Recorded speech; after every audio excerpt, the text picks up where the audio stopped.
আগামী সেপ্টেম্বর মাসে রয়েছে উচ্চ মাধ্যমিকের বা ক্লাস 12-এর সেমিস্টার 3 এর পরীক্ষা।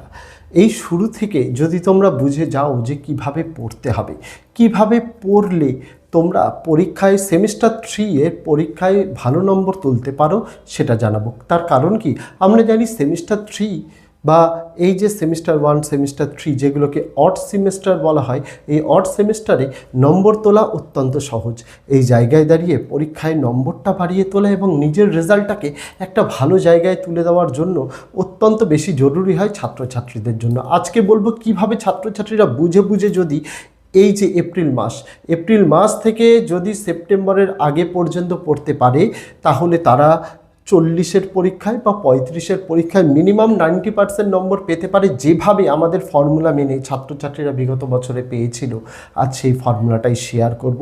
আশা করব ছাত্রছাত্রীরা অনেকটা উপকৃত হবে। তাই অনুরোধ থাকবে ভিডিওটি সম্পূর্ণ দেখার জন্য। এখানেই বলে দিই, তোমাদের জন্য সেমিস্টার 3 এর মোট 11টা বিষয়: বাংলা, ইংরেজি, ইতিহাস, ভূগোল, রাষ্ট্রবিজ্ঞান, শিক্ষাবিজ্ঞান, দর্শন, সংস্কৃত, ইভিএস, কম্পিউটার অ্যাপ্লিকেশন, নিউট্রিশন। মোট 11টি বিষয়ের গোটা সিলেবাসের অধ্যায়ভিত্তিক নোট, সাথে টেস্ট পেপার সমাধান, সাথে বিগত বছরের প্রশ্নপত্রের সমাধান, সমস্ত কিছু আমরা উত্তর সহ দিয়েছি। সেই ভিডিওগুলো যদি দেখে না থাকো, এই ভিডিওর ডেসক্রিপশন আমি লিঙ্ক দিয়ে রাখলাম প্লেলিস্টে, সেখান থেকে ভিডিওগুলো দেখে গোটা নোটসগুলো কিন্তু একবার সংগ্রহ করে নিতে পারো, অনেকটা হেল্প হবে। পাশাপাশি ফেসবুক থেকে দেখে থাকলে পেজটিকে ফলো করার অনুরোধ রইল, ইউটিউব থেকে দেখে থাকলে চ্যানেলটিকে সাবস্ক্রাইব করে দিয়ে পাশে থাকা বেল আইকনটিকে ক্লিক করার অনুরোধ রইল, যাতে আগামী দিনে কোনো রকমের ভিডিও এবং আপডেটস তোমাদের আর মিস না হয়।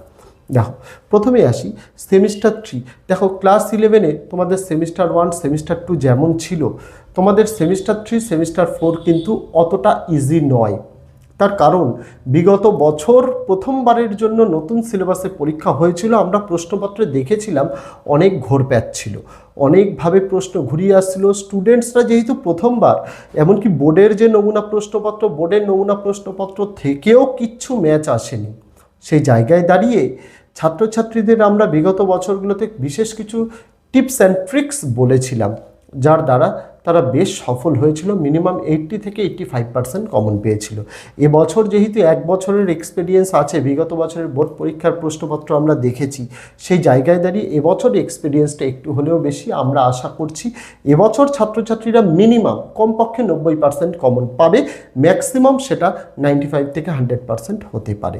একটু কথাগুলো মনোযোগ সহকারে শোনো, তাহলেই দেখতে পারবে কোনো অসুবিধা থাকবে না। প্রথমত আমরা আলোচনা করব বাংলা এবং ইংরেজির জন্য। বাংলা এবং ইংরেজির জন্য তোমাদের সংসদ অর্থাৎ বোর্ডের তরফ থেকে টেক্সট বই দিয়ে দেওয়া হয়।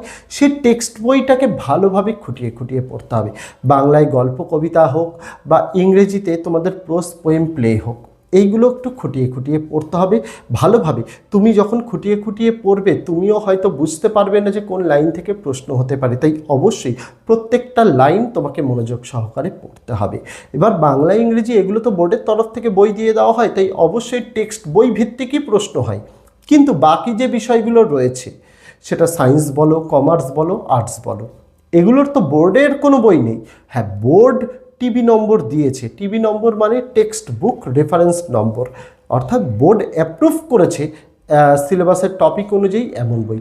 কিন্তু সেই বইগুলোও যদি তোমরা মার্কেটে দেখতে চাও, অনেক রাইটারের, ভালো ভালো রাইটারের অনেক রকমের বই আছে। কিন্তু আমরা যদি ভেবে দেখি, একজন ছাত্র বা ছাত্রীর পক্ষে এক একটা বিষয় পিছু 4-5টা করে বই পড়া কখনোই সম্ভব নয়। যেখানে সেমিস্টারের সময় দেখো, এপ্রিল থেকে যদি আমি হিসেব করি, কারণ সেশন শুরু তোমাদের এপ্রিল থেকে, এপ্রিল, মে, জুন, জুলাই, আগস্ট, 5 মাস সময়, 5 মাসের সিলেবাসটা শেষ করতে হবে।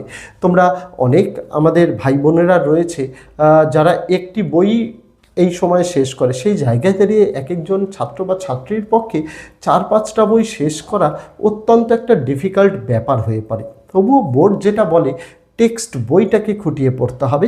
বাংলা ইংরেজির ক্ষেত্রে কারোর কোনো অসুবিধা হয় না। তাই বিগত বছরের যদি প্রশ্নপত্র দেখো, ওভারঅল তোমাদের কিন্তু প্রশ্নপত্র খুব একটা কঠিন মনে হবে না। কিন্তু বাকি যদি প্রশ্নপত্রগুলো দেখো, তাহলে মনে হবে যে কোন বই থেকে প্রশ্ন দিয়েছে আমরা বুঝতেই পারছি না। কারণ একজন ছাত্র বা ছাত্রী খুব জোর গেলে 1টি থেকে 2টি বই ভালোভাবে পড়ে, সেটাই স্বাভাবিক।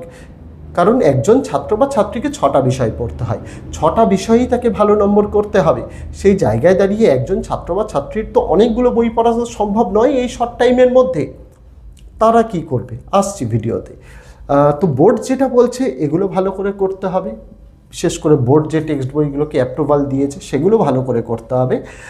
যে টেস্ট পেপারসগুলো বেরায় সেগুলো প্র্যাকটিস করতে হবে নিজেদের প্র্যাকটিসের জন্য।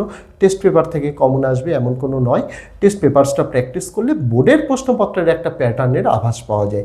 পাশাপাশি বোর্ডের যে নমুনা প্রশ্নপত্র সেটাও প্র্যাকটিস করতে হবে। কিন্তু এখানেই প্রবলেম কি, বিগত বছরে আমরা দেখেছি বোর্ডের যে নমুনা প্রশ্নপত্র, বোর্ড মানে 2টো করে নমুনা প্রশ্নপত্র দিয়েছিল আর মডেল কোশ্চেন পেপার দিয়েছিল এক একটা বিষয়ে অনেক অজস্র প্রশ্ন। এমসিকিউ এর জন্য যদি আমরা দেখি সেমিস্টার 3 সেখানে ছিল প্রায় 700 থেকে 800 করে প্রশ্ন। আর বড় প্রশ্নের সেমিস্টার 4 পরীক্ষায় তো অজস্র, এক একটা বিষয়ে 130-40টা করে প্রশ্ন ছিল। সেখান থেকেও ছাত্রছাত্রীরা হুবহু কোনো কিছু কমন পায়নি। তাহলে এবছর আমরা অ্যাজ এ টিচার, শিক্ষক হিসেবে আমরা ছাত্রছাত্রীদের কি গাইড করতে পারি? আমরা গাইড করতে পারি এটাই যে সমস্ত কিছুটাই ভালোভাবে পড়তে হবে। বিগত বছরের পরীক্ষা থেকে বোর্ডও কিছু না কিছু শিক্ষা পেয়েছে। বোর্ডের কাছেও যেহেতু এই প্রথমবার এই পরীক্ষাটা ছিল, তারাও ছাত্রছাত্রীদের থেকে একটা কিন্তু নেগেটিভ ফিডব্যাক পেয়েছে যে প্রশ্নপত্র টাফ, সেমিস্টার 3তেও সেমিস্টার 4এও। সেই জায়গায় দাঁড়িয়ে বোর্ডও একটু সংযত হয়ে আগামী বছর, অর্থাৎ এই বছর তোমরা যেটাই পরীক্ষা দেবে, একটু তোমাদের ক্ষেত্রে কিন্তু প্রশ্নপত্রের ইমপ্রুভমেন্ট হবে। সেই জায়গায় দাঁড়িয়ে ছাত্রছাত্রীরা, আমি বলবো বোর্ডের যদি কথা অনুযায়ী চলি, 4টে-5টা করে প্রত্যেকটা বিষয়ে টেক্সট বই পড়তে হবে। আর সহায়িকা মার্কেটে যেগুলো অ্যাভেলেবেল রয়েছে, সহায়িকা মানে কি, বিভিন্ন বইয়ের গুরুত্বপূর্ণ প্রশ্নপত্রের সংমিশ্রণ। আমি যদি বলি প্রত্যেকটা বিষয়ে তোমরা সহায়িকার পেজ দেখবে একবার, এক একটা বিষয়ে 200-250টা করে পেজ, এবং তাতে অজস্র এমসিকিউ। একজন ছাত্র বা ছাত্রীর ওপরে আমরা শিক্ষক শিক্ষিকা হয়ে এত কিছু চাপিয়ে দিতে পারি না, এটা আমাদের খারাপ লাগবে। তার কারণটা কি? তার কারণ কি, আমরা জানি যে স্কুলে কি হয়, স্কুলে একজন টিচার একটা সাবজেক্টই পড়ান, তার মানে কিন্তু এই নয় সেই টিচারটা অন্য সাবজেক্ট জানেন না। ব্যাপারটা হচ্ছে এটা যে একজন শিক্ষক বিগত দীর্ঘদিন ধরে, অনেক দিন ধরে একই বিষয়ে চর্চা করে আসছে বলে তার ওই বিষয়েই নলেজ আছে, তাই ওই বিষয়ে গাইড করতে পারেন। তার মানে এই নয় একজন টিচার বাকি সাবজেক্টে গাইড করতে পারেন না, বিশেষ কিছু ক্ষেত্র ছাড়া, সায়েন্সের বিষয়গুলো ছাড়া, কমার্সের বিষয়গুলো ছাড়া। বাকি ক্ষেত্রে কিন্তু গাইড করতেই পারেন যে কিভাবে তোমাদের পড়তে হবে, কোনগুলো পড়তে হবে।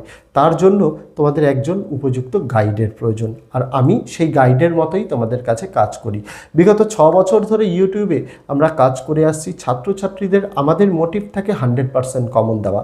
অল্প পড়ো, কিন্তু অল্প পড়ে ভালো রেজাল্ট করো।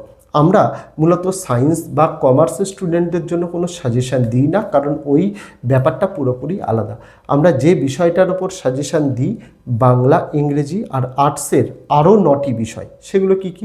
History, pol science, education, philosophy, Sanskrit, environmental studies, তারপরে তোমাদের হচ্ছে modern computer application, nutrition, education, তার পাশাপাশি এই রকম বিষয়গুলো তোমাদের মোট 11টি বিষয়ের আমরা কিন্তু গাইড করে থাকি, যেগুলো আমরা কি করি, বিভিন্ন যে পাঠ্য বই রয়েছে, যেটা বললাম একজন ছাত্র বা ছাত্রীর পক্ষে 1000টা বা 4টে-5টা করে বই পড়া সম্ভব নয়। সেই জায়গায় দাঁড়িয়ে ছাত্রছাত্রীদের কাজটা আমরা ইজি করি। বিভিন্ন পাঠ্য বই খুঁটিয়ে খুঁটিয়ে আমরা কিন্তু প্রশ্ন উত্তর তৈরি করি। ওয়ান লাইনার মানে কি, তার প্রশ্ন কি হবে তার উত্তর। যেমন প্রশ্ন যদি আসে যে তোমার নাম কি, সেই ক্ষেত্রে তো তুমি নিজের নামই লিখবে। এবার এই প্রশ্নটা তোমার কাছে বোর্ড পরীক্ষায় বিভিন্নভাবে ঘুরিয়ে আসতে পারে, যে এরকম আসতে পারে যে তোমার মায়ের স্বামীর ছেলের নাম কি বা মেয়ের নাম কি। আলটিমেটলি আনসারটা কি হবে? মায়ের স্বামী মানে বাবা, বাবার ছেলে বা মেয়ে মানে তুমি। তো এইটাই হচ্ছে ঘুরিয়ে প্রশ্ন, তাছাড়া কিন্তু কিছু নয়। আমরা প্রশ্নটা কিভাবে দিই যে তোমার নাম কি, সেখানে উত্তর দিতে হবে। আর প্রশ্ন কিভাবে আসে, মায়ের স্বামীর ছেলে বা মেয়ের নাম কি, এই রকম প্রশ্ন আসে। আমরা ছাত্রছাত্রীদের বোঝার সুবিধার্থে কী করি, ওয়ান লাইনার বিভিন্ন টেক্সট বই ঘেটে ঘেটে প্রশ্ন উত্তর একেবারে লাইন টু লাইন তৈরি করে দিই, এবং সেটাও সীমিত। মার্কেটে অসংখ্য ভালো ভালো রাইটার্সরা রয়েছেন, তারা অনেক অজস্র ভালো ভালো জিনিস তৈরি করেন, কিন্তু সমস্যা একটাই আমাদের ছাত্রছাত্রীদের জন্য, সেটা হচ্ছে পৃষ্ঠা সংখ্যা তাতে এত বেশি থাকে, ছাত্রছাত্রীরা আলটিমেটলি কনফিউজ হয়ে যায় যে এত প্রশ্ন আমরা উত্তর কিভাবে পড়ব বা মনে রাখবো। পড়ার আগেই ছাত্রছাত্রীরা ভয় পেয়ে যায় একেবারে যে আমরা কি পড়ে মনে রাখতে পারবো, এটাই তাদের কাছে একটা চ্যালেঞ্জ হয়ে যায়। সেই চ্যালেঞ্জটার মুশকিল আসান করার জন্যই আমরা মোট 11টি বিষয়ের নোটস এইরকমভাবে তৈরি করেছি। প্রত্যেকটা বিষয়ের নোটস কোনোটা 60, কোনোটা 65 পেজ, কোনোটা 70, 75, 80, 85 পেজের মধ্যে আমরা তৈরি করে দিয়েছি। এবং নোটসে আমরা কি কি রেখেছি, বিভিন্ন পাঠ্য বই ঘেটে ঘেটে প্রশ্ন উত্তর রেখেছি। তার পাশাপাশি আমরা কি রেখেছি, বিগত বছরে বিভিন্ন কোম্পানির যে টেস্ট পেপারসগুলো বেরিয়েছিল সেই টেস্ট পেপারসের সব প্রশ্ন নয়, বাছাই করা গুরুত্বপূর্ণ প্রশ্ন উত্তর দিয়েছি। পাশাপাশি বিগত বছরে বোর্ডের যে নমুনা প্রশ্নপত্র তার উত্তরও দিয়েছি। পাশাপাশি বিগত বছরের সেমিস্টার 3 এর যে পরীক্ষায় বোর্ড পরীক্ষার প্রশ্নপত্র, যাতে ছাত্রছাত্রীরা এইরকম ঘোরানো পেঁচানো প্রশ্নের উত্তর বা প্রশ্ন কিভাবে আসে বুঝতে পারে, তার জন্য সেটাও সমাধান করে দিয়েছি। অর্থাৎ একজন ছাত্র বা ছাত্রীর 6টা বিষয়ে ইকুয়াল গুরুত্ব দিয়ে ভালোভাবে যাতে পড়তে পারে, একজন ছাত্র বা ছাত্রীকে যাতে 10টা বই বা 4টে 5টা বই কিনতে না হয়, সেই কাজটা আমরা সোজা করে দিই আমরা এই নোটসগুলো তৈরি করে। এক একটা বিষয়ের নোটসের দাম 75 টাকা করে। তাহলে ভাবো মার্কেটে যে বইগুলো রয়েছে 150, 200, টেক্সট বইয়ের কথা বলছি, মানে বইয়ের দাম আরও বেশি। সেই জায়গায় আমরা 75 টাকায় পিডিএফ দিচ্ছি। হ্যাঁ, এটা বলতে পারো যে আপনি পিডিএফ দিচ্ছেন, আমার তো প্রিন্ট আউটের খরচ যাবে। তুমি ভেবে দেখো না যে একজন ছাত্র বা ছাত্রী যদি 4টে 5টা টেক্সট বই কেনে, সেইখানে যা খরচ হবে আমাদের নোটস কিনে প্রিন্ট আউট করে তার অনেক কম, হাফেরও কম খরচে হয়ে যাচ্ছে। সেই জায়গা থেকে আমরা ছাত্রছাত্রীদের তৈরি করেছি। বিগত বছর প্রথমবার নতুন সিলেবাসের পরীক্ষা, কিন্তু আমরা ব্যর্থ হইনি। আমাদের এই নোটস থেকে 80 থেকে 85% কমন এসছে, ছাত্রছাত্রীরা ভালো রেজাল্ট করেছে। Not only for semester 3, semester 4-এ আরও বেশি আমরা কমন দিয়েছি, কারণ আমরা বোর্ডের প্যাটার্নটা যখনই বুঝে গেছি আমরা ছাত্রছাত্রীদের আরও বেশি কমন দিতে পেরেছি। আর 1 বছর যেহেতু হয়ে গেছে, এবছর আমরা আশা করছি এই কমন পার্সেন্টেজটা মিনিমাম 90% থাকবে। আমরা বিগত বছর ক্লেম করেছিলাম 70 থেকে 75% থাকবে, এসছিল 80 থেকে 85%। এবছর আমরা ক্লেম করছি মিনিমাম কম করে 90% কমন আসবে। যদি কোনো ছাত্রছাত্রী বা টিচার্স, অভিভাবক এই ভিডিওটা দেখে থাকেন, যদি মনে হয় কোনো বাধ্যবাধকতামূলক জায়গা নেই, নিতেই হবে, আমি এই ভিডিওর ডেসক্রিপশানে ক্লাস 12 সেমিস্টার 3 নোটস বলে একটি প্লেলিস্টের লিঙ্ক দিলাম। সেখানে আমরা যে 11টা বিষয় নোটস এনেছি, নোটসের প্রথম পৃষ্ঠা থেকে শেষ পৃষ্ঠা অবধি আমরা দেখিয়ে দিয়েছি নোটসটা কীরকম। অবশ্যই একবার দেখে নিন নোটসের প্রথম থেকে শেষ পৃষ্ঠা অবধি আপনাদের কাজে লাগবে কিনা বা প্রয়োজন আছে কিনা, একবার দেখে নিন। এত কম পেজে কেউ নোটস দিতে পারবে না, নোটস তো দেওয়া দূরের কথা, কমনও দিতে পারবে না। আমরা সেটা করে থাকি এবং গর্বের সাথে করে আসছি। তার জন্যই অনুরোধ থাকবে, যে সকল ছাত্রছাত্রীরা ভালো রেজাল্ট করতে চাইছে সেমিস্টার 3-তে, আমরা মার্চ মাস থেকে নোটস দেওয়া শুরু করেছি এবং ছাত্রছাত্রীদের জানাতে চাই আমাদের নোটস সম্পূর্ণভাবে সেমিস্টার 3 এর রেডি। চাইলেই সেই নোটসগুলো সংগ্রহ করতে পারে। এই ভিডিওর ডেসক্রিপশানে নোটসের ভিডিওর লিঙ্ক দেওয়া, যেখানে ছাত্রছাত্রীরা 1টা 2টো নোটসের পেজ নয়, বরং নোটসের প্রথম পৃষ্ঠা থেকে শেষ পৃষ্ঠা অবধি দেখে নিতে পারবে নোটসটা কেমন। সেটা দেখে বিচার করে যদি প্রয়োজন মনে হয় নোট সংগ্রহ করতে পারে। এইটুকুই জানানোর ছিল ছাত্রছাত্রীরা।